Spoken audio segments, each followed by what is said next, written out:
विद्यार्थी मित्रों, आज આપણે કોન્ક્રીટ ટેકનોલોજી સબ્જેક્ટની અંદર આપણું જે યુનિટ નંબર 4 છે હાર્ડન કોન્ક્રીટ, તેની અંદર in situation strength assessment, durability, permeability of concrete વિશે વાત કરશું. સૌપ્રથમ આપણે વાત કરીએ ઇન સિચ્યુએશન સ્ટ્રેન્થ અસેસમેન્ટ. તો in situation test is a primary concern with the adequacy of the existing structure and its future performance. બરાબર, ઇન સિચ્યુએશન સ્ટ્રેન્થ અસેસમેન્ટ છે એ ખાસ કરીને જે તે એક્ઝિસ્ટિંગ સ્ટ્રક્ચર છે, બરાબર, એની પરફોર્મન્સ ચેક કરવા માટે, બરાબર, અને એની અંદર કોઈ ડિટરેશન, બગાડ કે કંઈ થયેલું છે કે નહીં એ ચેક કરવા માટે આપણે એનું સ્ટ્રેન્થ અસેસમેન્ટ કરતા હોઈએ છીએ. The purpose of in situation testing of concrete are, તો કે assessment of structure integrity following material deterioration by overload, fire blast, fatigue, earthquake etcetera. એટલે કે ઇન સિચ્યુએશન સ્ટ્રેન્થ અસેસમેન્ટ આપણે શું કામે કરીએ છીએ? તો કે સ્ટ્રક્ચરનું જો ઓવરલોડ, ફાયર બ્લાસ્ટ, ફેટિગ્યુ અથવા અર્થક્વેકને લીધે જો એની અંદર કોઈ મટીરિયલ ડિટરેશન થયું હોય તો એ ચેક કરવા માટે. ત્યારબાદ પર્પઝ એક્સટેન્શન ઓફ સ્ટ્રક્ચર, એટલે કે જે એક્ઝિસ્ટિંગ સ્ટ્રક્ચર છે, બરાબર, એ હજી કેટલા વર્ષ સુધી ટકી રહેશે, એનો લાઈફ સ્પાન છે એ કેટલો છે એ જાણવા માટે. ત્યારબાદ change of usage of structure, એટલે કે એક્ઝિસ્ટિંગ સ્ટ્રક્ચરનો આપણે જેના માટે યુઝ કરતા હોય એની બદલે કોઈ બીજા પર્પઝ માટે જો આપણે એનો યુઝ કરવો હોય તો પહેલાં આપણે એની સ્ટ્રેન્થ જાણવી પડે, તો એના માટે. ત્યારબાદ accessibility of structure for purpose or insurance, એટલે કે જે કોઈ પણ સ્ટ્રક્ચર છે એને આપણે ખરીદવું હોય, બરાબર, તો એના માટે અથવા એનું જો ઇન્સ્યોરન્સ કરવું હોય તો પણ આપણે એની સ્ટ્રેન્થ જાણવી પડે. ત્યારબાદ monitoring long term changes in material properties, એટલે કે લાંબા સમયની જે તે સ્ટ્રક્ચરના મટીરિયલ ઉપર કેવી અસર થઈ છે, બરાબર, એનો કોઈ બગાડ થયો છે, એનું ખોવાણ થયું છે કે નહીં એ ચેક કરવા માટે પણ આપણે એનું સ્ટ્રેન્થ અસેસમેન્ટ છે એ કરવું પડે, બરાબર. તો આ હતું ઇન સિચ્યુએશન સ્ટ્રેન્થ અસેસમેન્ટના પર્પઝ. ત્યારબાદ આપણે વાત કરીએ ઇન સિચ્યુએશન સ્ટ્રેન્થ અસેસમેન્ટ છે, બરાબર, એની મેથડ વિશે. તો એના માટે બે પ્રકારની મેથડનો આપણે ઉપયોગ કરીએ છીએ. એક તો નોન ડિસ્ટ્રક્ટિવ ટેસ્ટ, જેને આપણે શોર્ટ ફોર્મમાં એનડીટી તરીકે ઓળખીએ છીએ. ત્યારબાદ બીજી છે પાર્શિયલી ડિસ્ટ્રક્ટિવ ટેસ્ટ. આ બંને મેથડનો આપણે ઇન સિચ્યુએશન સ્ટ્રેન્થ અસેસમેન્ટ માટે ઉપયોગ કરીએ છીએ. સૌપ્રથમ વાત કરીએ એનડીટીની, એટલે કે નોન ડિસ્ટ્રક્ટિવ ટેસ્ટ. તો એના માટે surface hardness test, rebound hammer test, ultrasonic pulse velocity test, radio active method, nuclear method, magnetic method અને ઇલેક્ટ્રિક મેથડનો આપણે ઉપયોગ કરીએ છીએ. ત્યારબાદ પાર્શિયલી ડિસ્ટ્રક્ટિવ ટેસ્ટની અંદર pull out test, cast in method, drill hole method, pull off test અને પેનિટ્રેશન રેઝિસ્ટન્ટ ટેસ્ટનો આપણે યુઝ કરીએ છીએ. આપણા સિલેબસની અંદર એક નોન ડિસ્ટ્રક્ટિવ ટેસ્ટની અંદર રીબાઉન્ડ હેમર ટેસ્ટ વિશે આપેલું છે. તો આપણે વાત કરીએ રીબાઉન્ડ હેમર ટેસ્ટ વિશે. તો રીબાઉન્ડ હેમર ટેસ્ટ છે એ સ્વિસ એન્જિનિયર દ્વારા 1948ની અંદર છે એ ડેવલપ કરવામાં આવી હતી. અત્યારે વર્લ્ડ વાઇડ એનો ખૂબ જ બહોળા પ્રમાણમાં નોન ડિસ્ટ્રક્ટિવ ટેસ્ટ તરીકે એનો ઉપયોગ થાય છે રીબાઉન્ડ હેમર ટેસ્ટનો. આ જે ટેસ્ટ છે, the test is based on the principle that the rebound of an elastic mass depend on the hardness of the surface against which the mass impinges. એટલે કે આ જે રીબાઉન્ડ હેમર ટેસ્ટ છે કયા સિદ્ધાંત ઉપર કાર્ય કરે છે? તો કે જે સરફેસ ઉપર આપણે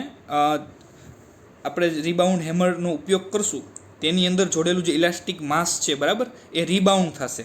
એનો આધાર છે એ જે તે સરફેસની હાર્ડનેસ ઉપર રહેલો હોય. તો આ સિદ્ધાંત ઉપર આ ટેસ્ટ છે એ કાર્ય કરે છે, બરાબર. તમે ફિગરની અંદર જોઈ શકો આ રીબાઉન્ડ હેમર ટેસ્ટ માટેની હેમર ઉપયોગ થાય એ છે, બરાબર. આની અંદર એક તો જે કોન્ક્રીટ સરફેસ હોય એની ઉપર આને રીબાઉન્ડ હેમર ટેસ્ટ છે એનો યુઝ કરવામાં આવે. ત્યારબાદ આ છે પ્લન્જર, બરાબર. એ પ્લન્જર છે એનું જ છે આપણે સરફેસ ઉપર જ્યારે આપણે એનો યુઝ કરશું ત્યારે એના ઉપરથી આપણે રીબાઉન્ડ હેમર નંબર છે એ મળશે, બરાબર. The hammer consist of a plunger connected a spring driven metal mass, એટલે કે હેમરની અંદર એક પ્લન્જર હોય છે જેને એક સ્પ્રિંગ વડે એક મેટલ માસ સાથે જોડેલું હોય છે. The plunger is held against a 90 degree to the smooth concrete surface firmly supported and pressed, બરાબર. આ જે પ્લન્જર છે અને આ રીતે કોન્ક્રીટની સ્મૂથ સરફેસની અગેન્સ્ટની અંદર પ્રેસ કરવામાં આવે છે, બરાબર. This will impart a fixed amount of energy, એટલે કે આપણે જ્યારે કોન્ક્રીટની સરફેસ ઉપર આ પ્રેસ કરશું ત્યારે એની અંદર એક ફિક્સ અમાઉન્ટની એનર્જી છે એ ઇમ્પાર્ટ થશે. upon release the metal mass rebound the plunger being still in contact with the concrete. બરાબર, જ્યારે આપણે પ્લન્જર છે બરાબર એને આપણે હેમરને છે રિલીઝ કરી દઈશું ત્યારે શું થશે તો કે મેટલ માસ છે રીબાઉન્ડ થશે, ત્યારે પ્લન્જર છે હજી જે તે કોન્ક્રીટ સરફેસની સંપર્કમાં હશે. The distance travel by the metal mass or the amount of rebound is noted on a scale which give an indication of the concrete strength. એટલે કે જ્યારે આપણે બરાબર જે તે રીબાઉન્ડ છે એને કોઈપણ કોન્ક્રીટ સરફેસ ઉપર પ્રેસ કરશું બરાબર, અને જે રિલીઝ થવાથી આપણે મેટલ માસ છે એની અંદર રીબાઉન્ડ થશે બરાબર. એ જે રીબાઉન્ડ થશે બરાબર એ આપણે જે તે સ્કેલની અંદર આ રીબાઉન્ડની હેમર છે એની અંદર નોંધી લેશે. જે શું ઇન્ડિકેટ કરશે રીબાઉન્ડ નંબર તો કે એ ઇન્ડિકેટ કરશે કોન્ક્રીટની સ્ટ્રેન્થ. તો રીબાઉન્ડ નંબર દ્વારા આપણને ખબર પડે કે કોન્ક્રીટની સ્ટ્રેન્થ કેટલી મળે બરાબર. એ જે રીબાઉન્ડ છે એ કેના દ્વારા મળે તો કે જ્યારે આપણે હેમરને કોન્ક્રીટ સરફેસ ઉપર પ્રેસ કરશું અને રિલીઝ કરશું ત્યારે એ મેટલ માસ છે એની અંદર રીબાઉન્ડ થશે બરાબર. મેટલ માસ છે એની અંદર થોડુંક ડિસ્ટન્સ ટ્રાવેલ કરશે, જેને આપણે શું કહીએ છીએ એમાઉન્ટ ઓફ રીબાઉન્ડ અથવા રીબાઉન્ડ નંબર. એ જ આપણને કોન્ક્રીટની સ્ટ્રેન્થ આપશે. Larger is the rebound higher is the strength of concrete બરાબર. રીબાઉન્ડની વેલ્યુ જેટલી મોટી હશે એટલી કોન્ક્રીટની સ્ટ્રેન્થ છે એ વધારે હશે. The rebound hammer test is sensitive to local variation in the concrete. For instance the presence of large piece of aggregate immediately underneath the plunger would result in the abnormally high rebound number. આપણે test કરીએ ત્યારે ખાસ યાદ રાખવાનું છે તો જે કોન્ક્રીટની surface ઉપર જો મોટી સાઇઝના એગ્રીગેટ આવી જાય બરાબર તો એની હિસાબે રીબાઉન્ડ નંબર છે એ વધારે મળે, એટલે કે વધારે સ્ટ્રેન્થ મળે. એ જ રીતે જો presence of void immediately underneath the plunger would lead to very low result. એ જ રીતે જો જે જગ્યાએ રિઝલ્ટ કરીએ છીએ નીચે વોઇડ્સ આવી જાય તો આપણને જે તે સ્ટ્રક્ચરની સ્ટ્રેન્થ છે એ ખૂબ જ ઓછી મળે. એટલા માટે જ આપણે શું કરીએ છીએ તો કે it is desirable to take 10 to 12 reading spread over the area to be tested and their average value must be taken. એટલે કે સારા રિઝલ્ટ મેળવવા માટે આપણે જે જગ્યાએ ટેસ્ટિંગ કરવાનું છે એની આસપાસ આપણે 10 થી 12 રીડિંગ લઈએ છીએ, ત્યારબાદ એની એવરેજ કરીએ જેથી કરીને આપણને સાચા અને સચોટ રિઝલ્ટ છે એ મળી શકે. The test can be conducted horizontally, vertically, upward or downward or at any angle will require separate calibration or correction chart. આપણે આ જે ટેસ્ટ છે એ હોરિઝોન્ટલી કરી શકીએ, વર્ટિકલી અપવર્ડ અથવા ડાઉનવર્ડ કરી શકીએ, પરંતુ આપણે એને અનુરૂપ આપણે એની અંદર ચાર્ટની મુજબ કરેક્શન કરવા પડે. Figure shows the typical relationship between compressive strength the rebound number with an hammer horizontal or vertical or any dry or wet surface of concrete intermediate angle. આ ફિગર છે એની અંદર આપણે બતાવેલું છે કે કમ્પ્રેસિવ સ્ટ્રેન્થ વર્સિટ રીબાઉન્ડ નંબરનો આ chart છે. એની અંદર 3 બતાવેલા છે ABC, જ્યાં એ આપણે ઇન્ડિકેટ કરે છે વર્ટિકલી ડાઉનવર્ડ સિચ્યુએશનમાં જો આપણે ટેસ્ટિંગ કરેલું હોય તો, B છે ઓરિજિન્ટલી ટેસ્ટિંગ કરેલું હોય તો, અને C છે વર્ટિકલી અપવર્ડ ટેસ્ટિંગ કરેલું હોય તો. આ ડાયરેક્શન છે ટેસ્ટની બરાબર. ત્રણેય ગ્રાફ વડે આપણે મેળવી શકીએ. ધારો કે આપણા રીબાઉન્ડ નંબર 30 છે અને આપણે ઓરિજિન્ટલ યુઝ કર્યો છે તો આ રીતે આપણે 30 અને ઓરિજિન્ટલ હોવાથી બી ગ્રાફ સુધી આપણે રિઝલ્ટ મેળવી શકીએ. 40 મેગાપાસ્કલ જેટલી એની સ્ટ્રેન્થ થાય. તો આ ચાર્ટને આધારે સ્ટ્રેન્થ આપણે મેળવી શકીએ બરાબર. ત્યારબાદ વાત કરીએ factor influencing the test result. એટલે કે જ્યારે આપણે રીબાઉન્ડ હેમર ટેસ્ટ કરતા હોઈએ ત્યારે કયા કયા ફેક્ટર છે જે આપણા ટેસ્ટ રિઝલ્ટને અફેક્ટ કરે તો કે mix characteristic like cement type, cement content એટલે કે સિમેન્ટનો જે પ્રકાર છે એ કેટલા પ્રમાણમાં આપણે કોન્ક્રીટની અંદર સિમેન્ટ નાખેલા છે એ આપણા ટેસ્ટ રિઝલ્ટને અફેક્ટ કરશે. ત્યારબાદ smoothness of the surface under test એટલે કે જે કોન્ક્રીટ સરફેસનું આપણે ટેસ્ટિંગ કરીએ છીએ એની સ્મૂથનેસ કેવી છે એ પણ આપણા ટેસ્ટ રિઝલ્ટને અફેક્ટ કરશે. ત્યારબાદ type of coarse aggregate, coarse એગ્રીગેટના જે પ્રકાર આપણે ભણી ગયા એનું પણ આપણને ટેસ્ટની અંદર ઇફેક્ટ જોવા મળશે. ત્યારબાદ size, shape and rigidity of the specimen. ત્યારબાદ એજ ઓફ કોન્ક્રીટ એટલે કે કોન્ક્રીટની ઉંમર, એજ છે એનો એ પણ આપણા રીબાઉન્ડ હેમર ટેસ્ટના રિઝલ્ટને અફેક્ટ કરશે. ત્યારબાદ moisture condition of the concrete એટલે કે કોન્ક્રીટની અંદર રહેલું ભેજ એ પણ આપણા રીબાઉન્ડ હેમર ટેસ્ટના રિઝલ્ટ છે એને અફેક્ટ કરશે. ત્યારબાદ કાર્બોનેશન ઓફ કોન્ક્રીટ સરફેસ એટલે કે કોન્ક્રીટની સરફેસ ઉપર જો કાર્બોનેશન થયેલું હશે તો એ પણ આપણા ટેસ્ટ રિઝલ્ટને અફેક્ટ કરશે. ત્યારબાદ ટાઈપ ઓફ મોલ્ડ બરાબર. તો 8 ફેક્ટર છે એ આપણા રીબાઉન્ડ હેમર ટેસ્ટના અસર કરશે બરાબર. તો આ વાત થઈ નોન ડિસ્ટ્રક્ટિવ ટેસ્ટની અંદર રીબાઉન્ડ હેમર ટેસ્ટ. બાદ આપણે વાત કરીએ ડ્યુરેબિલિટીની. તો durability of Portland cement is defined as its ability to resist weathering action chemical action, abrasion or any other process of deterioration. જે તે સ્ટ્રક્ચરની ડ્યુરેબિલિટી શેને કહેવામાં આવે તો કે ડ્યુરેબિલિટી એટલે કે જે સ્ટ્રક્ચર છે બરાબર એનું જે વેધરિંગ એક્શન છે, કેમિકલ એટેક છે, એબ્રેશન છે અથવા કોઈ પણ કોન્ક્રીટની બગાડ કરતી જે પ્રોસેસ છે બરાબર એની સામે આપણું જે સ્ટ્રક્ચર છે એ કેવું રેઝિસ્ટ કરે છે બરાબર એને આપણે કહીએ છીએ ડ્યુરેબિલિટી બરાબર. That durability concrete will retain its original form, quality and serviceability when exposed to its environment. એટલે કે ડ્યુરેબલ કોન્ક્રીટ હશે બરાબર એની સામે કંઈ પણ પ્રકારની વેધરિંગ એક્શન થશે, કેમિકલ એટેક થશે અથવા તો કોન્ક્રીટના બગાડની કોઈ પણ પ્રોસેસ થશે તો ડ્યુરેબલ કોન્ક્રીટ હશે એને ઓરિજિનલ જે શેપ છે, એનું જે ઓરિજિનલ ફોર્મ છે, એની જે ક્વોલિટી છે એ જાળવી રાખશે અને એની સર્વિસિબિલિટી છે એની પર પણ કોઈ અસર જોવા મળશે નહીં બરાબર. તો આને કહેવાય કોન્ક્રીટની ડ્યુરેબિલિટી. It is general accepted now that in designing structure that durability characteristic of the material under consideration should be evaluated as carefully as other aspects such as mechanical properties and initial cost. એટલે કે અત્યારના સમયની અંદર જેમ આપણે સ્ટ્રક્ચરની design કરતા હોય ત્યારે કોઈ પણ મટીરિયલ જ્યારે સિલેક્ટ કરીએ ત્યારે આપણે એની મિકેનિકલ પ્રોપર્ટીઝ જોઈએ, એનું ઇનિશિયલ કોસ્ટ જોઈએ, એ ઉપરથી આપણે મટીરિયલ ચૂઝ કરીએ. એ જ રીતે હવે મટીરિયલની ડ્યુરેબિલિટી ગુણધર્મ એવો છે કે જે મટીરિયલ આપણે કોઈ પણ બિલ્ડિંગ માટે ચૂઝ કરતા હોય ત્યારે આપણે ધ્યાનમાં લેવો પડે, કારણ કે એ જે તે સ્ટ્રક્ચર છે એની ઓલ ઓવર લાઈફસ્પાન ઉપર એની અસર થવાની છે, સર્વિસિબિલિટી ઉપર એની અસર થવાની છે. Increasingly, repair and replacement cost of structure arising from material failure have become a substantial portion of the total construction budget.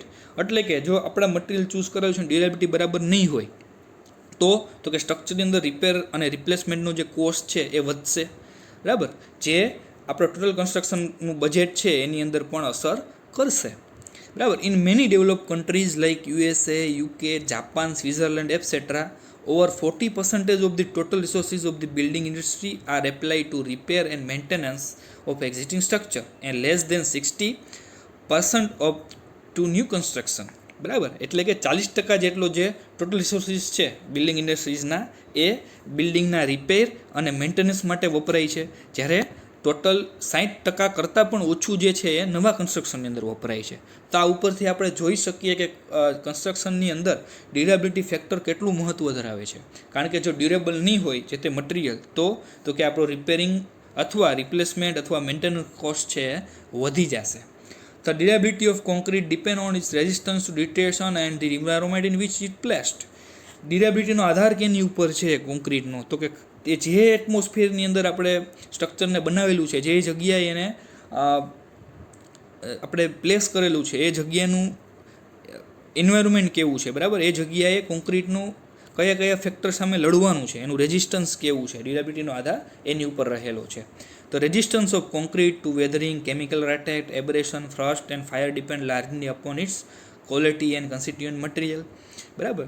કોન્ક્રીટનું આ જે બગાડ સામેનો અવરોધ છે એ બગાડ છે એ પછી વેધરિંગના હિસાબે હોય, કેમિકલ એટેકના હિસાબે હોય, ફ્રસ્ટ એક્શનના હિસાબે હોય અથવા કે ફાયરને લીધે હોય, એ ખાસ કરીને બિલ્ડિંગ અથવા તો જે તે સ્ટ્રક્ચર બનાવવા માટે ઉપયોગ કરેલા મટીરિયલની ગુણવત્તા કેવી છે એના ઉપર આધાર રાખે છે. Susceptibility to corrosion of the steel is governed by the cover provided and the permeability of the concrete. એટલે કે સાથે સાથે જે તે સ્ટ્રક્ચર અંદર રહેલું સ્ટીલ એનો જે ખવાણ છે એ શું કામે થાય છે, એક તો આપણે અંદર કવર બરાબર પ્રોવાઈડ કરેલું ના હોય તો, અથવા કોન્ક્રીટની પરમેબિલિટી વધારે હોય તો આપણા સ્ટીલનું ખવાણ થાય છે બરાબર. The cube crushing strength alone is not reliable guide to the quality and durability of concrete.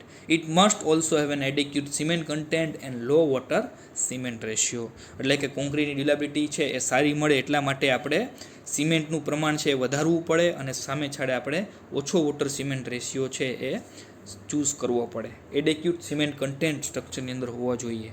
તો ફેક્ટર અફેક્ટિંગ ડ્યુરેબિલિટીને અસર કરતા પરિબળો. તો factor affecting durability are broadly divided into two groups, namely external factors and internal factors. એટલે કે ડ્યુરેબિલિટીને અસર કરતા પરિબળોને આપણે બે ભાગમાં વેચીએ છીએ, એક્સટર્નલ ફેક્ટર્સ અને ઇન્ટરનલ ફેક્ટર્સ, એટલે કે આંતરિક પરિબળો અને બાહ્ય પરિબળો. તો ફેક્ટર અફેક્ટિંગ ડ્યુરેબિલિટીને બે ભાગમાં વેચાય, એક્સટર્નલ ફેક્ટર્સ અને ઇન્ટરનલ ફેક્ટર્સ. એક્સટર્નલ ફેક્ટર્સ એટલે કે બાહ્ય પરિબળોની વાત કરીએ તો એની અંદર ફિઝિકલ અથવા કેમિકલ અથવા મિકેનિકલ કોઈ પણ એજન્ટ્સ અથવા environment such as extreme temperatures, abrasion and electrostatic action. ત્યારબાદ attack by natural or industrial liquid and gases, જે બહારના વાતાવરણમાંથી અસર કરે છે.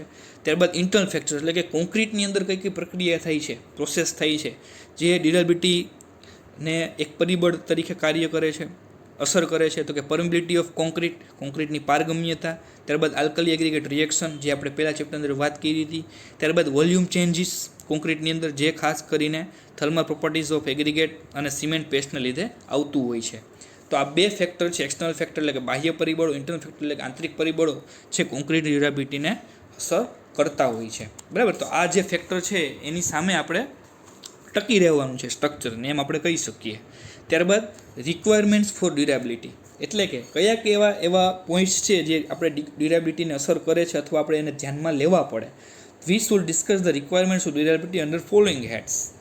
તો સૌપ્રથમ આપણે વાત કરીએ એક્સપોઝર કન્ડિશન, એટલે કે બહારની જે કન્ડિશન છે એ કઈ રીતે અસર કરે. તો કે પહેલાં તો જનરલ એન્વાયરમેન્ટ, એટલે કે બહારની આબોહવા કેવી છે, એની અંદર ભેજ કેવું છે, તાપમાન કેવું છે, તો એ જનરલ એન્વાયરમેન્ટ. ત્યારબાદ ફ્રીઝિંગ એન્ડ થોઈંગ, એટલે કે બરફનું જાંબવું અને પીગળવું, એ અસર છે, એ પણ આપણા કોન્ક્રીટની ડ્યુરેબિલિટીને અસર કરે. ત્યારબાદ એક્સપોઝર ટુ સલ્ફર એટેક, એટલે કે કોન્ક્રીટની અંદર એવું કોઈ કન્ઝિસ્ટન્ટ મટીરિયલ નથી ને કે જે સલ્ફર એટેક છે એને વધારે વેગવંતું કરે, તો એક્સપોઝર ટુ સલ્ફર એટેક. ત્યારબાદ એસિડ એટેક, ત્યારબાદ sea water attack, abrasion, erosion and cavitation, carbonation and fire. તો આ બહારનું જે વાતાવરણ છે એની સામે ટકી રહેવા માટે જે બહારના જે બધા એજન્ટ્સની આપણે વાત કરી એ કોન્ક્રીટ ડ્યુરેબિલિટીને અસર કરશે, જેની સામે સ્ટ્રક્ચરને ટકી રહેવાનું છે. બરાબર. ત્યારબાદ બીજું છે રિક્વાયરમેન્ટ્સ ઓફ કોન્ક્રીટ કવર, એટલે કે કોન્ક્રીટ કવર છે એ શું કરશે, તો કે એ જે કોન્ક્રીટની અંદર પાણીને એવું કંઈ લાગશે તો એ સ્ટીલને ખવાણ થતું અટકાવશે, એટલે માટે એ જરૂરી છે. ત્યારબાદ shape and size of member, એ પણ અસર કરશે ડ્યુરેબિલિટીને. બરાબર. ત્યારબાદ type and quality of constituent material, એટલે કે કોન્ક્રીટ બનાવવા માટે આપણે કેવા પ્રકારનો અને કેવી ક્વોલિટીના મટીરિયલનો ઉપયોગ કર્યો છે. એની અંદર ખાસ કરીને કોન્ક્રીટ મિક્સ પ્રપોઝન, એટલે કે સિમેન્ટ એગ્રીગેટ વોટરનું પ્રપોઝન કઈ રીતે રાખ્યું છે, સિમેન્ટનું પ્રપોઝન બરાબર રાખેલું છે, પાણીનું પ્રપોઝન મિક્સ ડિઝાઇન પ્રમાણે છે, તો ડ્યુરેબિલિટીને અસર કરશે. ત્યારબાદ મેક્સિમમ સિમેન્ટ કન્ટેન્ટ, એકદમ એગ્રેસિવ એન્વાયરમેન્ટ હશે તો આપણે અહીંયા સિમેન્ટ કન્ટેન્ટનું પ્રમાણ વધારે રાખવું પડશે. ત્યારબાદ chloride in concrete, sulphate in concrete, alkali aggregate reaction, આ બધા છે એ અસર કરશે. આલ્કલી એગ્રીગેટ રિએક્શન શું કામે થાય છે, તો કે આલ્કલી ધરાવતા એગ્રીગેટનો ઉપયોગ કરવાથી તો આપણે એની હિસાબે કોન્ક્રીટ ડ્યુરેબિલિટી ઘટે, તો એવા મટીરિયલ આપણે ચૂઝ કરવાના નથી, તો આ ડ્યુરેબિલિટીની રિક્વાયરમેન્ટ થઈ. ત્યારબાદ compaction, finishing and curing of concrete, એટલે કે કોન્ક્રીટના જે પ્રોડક્શનના તબક્કા છે, એટલે કે એનું ખાસ કરીને 3 તબક્કાની વાત કરેલી છે, કોમ્પેક્શન, ફિનિશિંગ અને ક્યુરિંગ. એટલે કે કોમ્પેક્શન બરાબર કરેલું નહીં હોય કોન્ક્રીટનું તો હવાના પરપોટા રહી જશે, એર રહી જશે, જેને હિસાબે કોન્ક્રીટની પારગમ્યતા વધશે, એ કોન્ક્રીટની અંદર દાખલ થશે, સ્ટીલનું ખવાણ થશે, કોન્ક્રીટનું ખવાણ થશે, કોન્ક્રીટ ડ્યુરેબિલિટી છે એની અસર કરશે. તો પહેલાં તો કોન્ક્રીટનું કોમ્પેક્શન બરાબર કરીએ તો એ ડ્યુરેબિલિટીની જરૂરિયાત થઈ ગઈ. ત્યારબાદ ફિનિશિંગ, એટલે કે કોન્ક્રીટનું ફિનિશિંગ બરાબર કરેલું નહીં, ઉપરની સપાટી ખડબચડી રહી જાય, બરાબર, એની અંદર મડ, ધૂળને એવું બધી રચકણો થાય, પાણીના સંપર્કમાં આવે મડ થાય, કોન્ક્રીટનું બગાડ થાય, તો બરાબર ફિનિશિંગ કરવું જોઈએ, લીસી સપાટી હોવી જોઈએ. ત્યારબાદ ક્યુરિંગ ઓફ કોન્ક્રીટ, કોન્ક્રીટની ક્યુરિંગ બરાબર ન કરીએ, પાણીની અછત થાય, હીટ ઓફ હાઇડ્રેશન પૂરતું ના થાય, કોન્ક્રીટની અંદર જેલ બરાબર ના બને, અંદર વોઇડ્સ રહી જાય, કોન્ક્રીટની સ્ટ્રેન્થ ઘટે, ડ્યુરેબિલિટીની અસર થશે. તો આ રીતે આપણે કહી શકીએ રિક્વાયરમેન્ટ્સ ઓફ ડ્યુરેબિલિટી. બરાબર. તો આ રીતે ડ્યુરેબિલિટી એને અસર કરતા કયા પરિબળો છે, ડ્યુરેબિલિટી માટે આપણે શું ખાસ કરીને ધ્યાનમાં રાખવું પડે એના વિશે આપણે વાત કરીએ.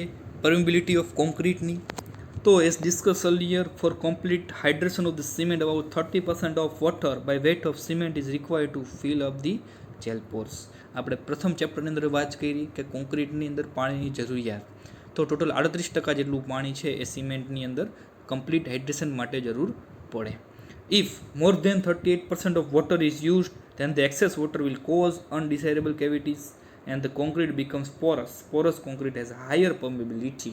તો આપણે અહીં પરમેબિલિટીની સાપેક્ષમાં વાત કરીએ છીએ એટલા માટે આપણે 38% કરતાં જો વધારે પાણી છે એ એડ કરીએ તો જે વધારાનું પાણી છે એ કોન્ક્રીટની અંદર અનડિઝાયરેબલ કેપિલરી કેવિટીઝ ઉત્પન્ન કરશે, જેને હિસાબે કોન્ક્રીટ છે એ પોરસ બનશે. પોરસ મીન્સ એની અંદર વોઇડ્સનું પ્રમાણ વધી જશે. વોઇડ્સ જેટલા વધારે હશે, કોન્ક્રીટ પોરસ હશે એટલે એની અંદર પરમિબિલિટી વધશે. પરમિબિલિટી મીન્સ કે પારગમ્યતા, એટલે કે બહારના જે વાતાવરણના જે બધા એજન્ટ્સ છે, હવા છે, પાણી છે, કોઈ ઇન્ડસ્ટ્રીયલ ગેસીસ છે એ સહેલાઈથી કોન્ક્રીટની અંદર પ્રવેશી શકે, જેની હિસાબે કોન્ક્રીટનો બગાડ થાય. જે આપણે આગળ ટોપિક ડિસ્કસ કર્યો એને લગતો છે. કોન્ક્રીટનો બગાડ થાય એટલે કોન્ક્રીટ ડ્યુરેબિલિટી ઘટે. બરાબર. તો વધારે પ્રમાણમાં પોરસ કોન્ક્રીટ હોય એની પરમેબિલિટી વધારે હોય. The pores in cement paste consist of gel pores and capillary pores. એટલે કે સિમેન્ટની પેસ્ટ છે એની અંદર બે પ્રકારના પોર્સ હોય, એક તો જેલ પોર્સ અને કેપિલરી પોર્સ. સૌપ્રથમ આપણે વાત કરીએ gel પોર્સની. The due to incomplete compaction are voids of large size which give a honeycomb structure leading to concrete of low strength are not considered here. બરાબર. એટલે કે જે કોન્ક્રીટનું ઇનકમ્પ્લીટ કોમ્પેક્શન થાય, બરાબર, દાબન ન થયેલું હોય, તો એની હિસાબે કોન્ક્રીટની અંદર મોટા પ્રમાણમાં વોઇસ રહી જાય, જેના હિસાબે સ્ટ્રક્ચરની અંદર હનીકોમ્બ જોવા મળે, જેની હિસાબે કોન્ક્રીટની સ્ટ્રેન્થ ઘટે. પરંતુ આપણે અહીં એને આપણે કન્સિડર કરેલું નથી. તો વાત કરીએ જેલ પોર્સની. The gel pores to extent of 28%. બરાબર. જે કોન્ક્રીટની અંદર જેલ પોર્સ હોય એ 28% જેટલા હોય. But the gel pores are small that hardly any water can passes through under normal condition. એટલે કે જેને લીધે જે છિદ્રો હોય છે એ ખૂબ જ નાના હોય છે, જેના હિસાબે એની અંદરથી પાણી છે એ સહેલાઈથી પાસ થઈ શકતું નથી નોર્મલ કન્ડિશનની અંદર. The permeability of gel pores is about 7 × 10⁻16 metre per second which is about 1/100 of that of paste. એટલે કે જેલ પોર્સની પરમેબિલિટી છે એ 7 ગુણાકારમાં 10⁻16 મીટર પર સેકન્ડ જેટલી છે, જે પેસ્ટના 1/100 જેટલી છે. એટલે કે ખૂબ જ ઓછા પ્રમાણમાં જેલ પોર્સની પરમેબિલિટી જોવા મળે છે. Hence the gel pores do not contribute to the permeability of cement paste. એટલે કે આપણે એવું કહી શકીએ આ રિઝલ્ટ ઉપરથી કે સિમેન્ટ પેસ્ટની અંદર જેલ પોર્સ છે એ પરમેબિલિટીની અંદર કોઈ ફાળો આપતા નથી. એટલે કે જેલ પોર્સને લીધે કોન્ક્રીટની પારગમ્યતા વધતી નથી. ધ કેપિલરી પોર્સ એટલે કે બીજા પ્રકારની વાત કરીએ છીએ આપણે આગળ કીધું ને, the pores in cement paste consist of gel pores and capillary pores. તો જેલ પોર્સ વિશે આપણે વાત કરી કે એ પરમેબિલિટીની અંદર કોઈ બહુ એટલો બધો ફાળો આપતા નથી. હવે આપણે વાત કરીએ કેપિલરી પોર્સની. તો capillary pores consist of about 0 to 40% of the paste volume. એટલે કે 28% જેટલું આ હોય છે જેલ પોર્સ, જ્યારે કેપિલરી પોર્સ હોય છે 0 થી 40% પેસ્ટ વોલ્યુમની અંદર. They are much larger than gel pores. એટલે કે કેપિલરી પોર્સનું જે હોય છે સાઇઝ એ જેલ પોર્સ કરતાં ખૂબ જ વધારે હોય છે. It follows that the permeability of cement paste is control by its capillary porosity. એટલે કે આપણે એવું કહી શકીએ કે સિમેન્ટ પેસ્ટની જે પારગમ્યતા છે પરમેબિલિટી એ કેપિલરી પોરોસિટીને લીધે હોય છે, એના દ્વારા કંટ્રોલ થાય છે. તો આ વાત થઈ કોન્ક્રીટની પારગમ્યતાની, કે કોન્ક્રીટમાં પારગમ્યતા શું કામે ઉદ્ભવે છે, તો કે આપણે એવું કહી શકીએ કેપિલરી પોર્સને લીધે. કોન્ક્રીટની પારગમ્યતા છે એને લીધે જ આપણા બહારના જે એજન્ટ્સ છે એ કોન્ક્રીટની અંદર સરળતાથી પ્રવેશે છે. તો એટલા માટે આપણે આગળ વાત કરીએ ઇમ્પોર્ટન્સ ઓફ પરમેબિલિટી, પરમેબિલિટીનું મહત્ત્વ. તો in reinforce concrete ingress of water and air will result in corrosion of steel leading to expansion, cracking and dispersion of concrete. એટલે કે પરમેબિલિટીને લીધે રેન્ફોર્સ કોન્ક્રીટની અંદર પાણી અને હવા સરળતાથી દાખલ થઈ જાય, જેને લીધે સ્ટીલનું ખવાણ થાય, કોન્ક્રીટ છે એનો બગાડ થાય, એની અંદર ક્રેકિંગ જોવા મળે. બરાબર. ત્યારબાદ the penetration of deterioration material in solution may adversely affect the durability of concrete.